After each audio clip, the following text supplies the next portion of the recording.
Hey guys, and welcome back to the show. So, today we are looking at a thing called the Little Albert experiment using classical conditioning. So, classical conditioning is a method of learning where a neutral stimulus is paired with an unconditioned stimulus and elicits a conditioned response.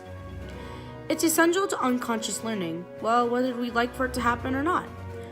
Such experiments included Pavlov's dogs, which dealt with dogs salivating at the sound of a bell. But one of the most popular examples of not only classical conditioning, but behaviorism, is John B. Watson's Little Albert experiment. So, what is the Little Albert experiment? Well, the Little Albert experiment was a controlled experiment showing empirical evidence of classical conditioning in humans.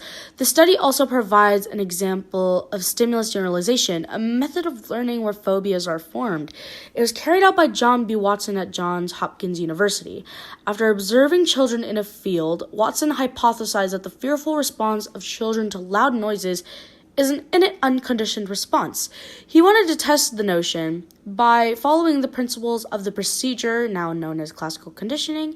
He could use this unconditioned response to condition a child to fear a distinctive stimulus that normally would not be feared by children.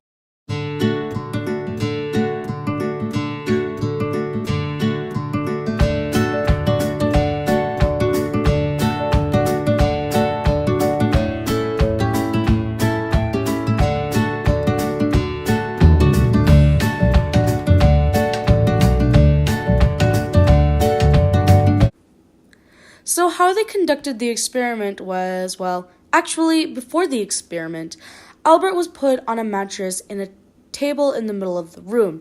He was then exposed, briefly for the first time, to a white rat, a rabbit, a dog, a monkey, a seal fur coat, and other stimuli like stuffed animals.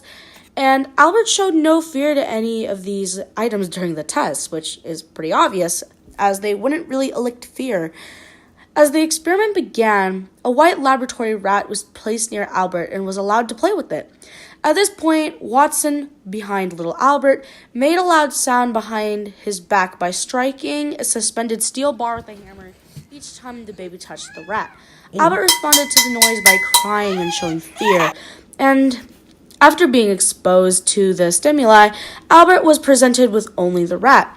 After seeing the rat, Albert got very distressed, crying and crawling away, trying anyway. Apparently, the infant associated the white rat with the noise. The rat, originally a neutral stimulus, had become a conditioned stimulus, and it was eliciting an emotional response similar to the distress originally given to the noise. And in further experiments, little Albert seemed to generalize his response to the white rat.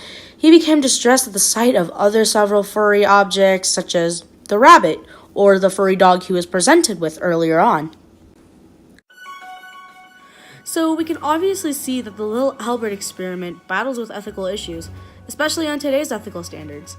But regardless of the sad little death of little Albert at only 7 years old, we can say that this experiment did more than just contribute to raising their standards.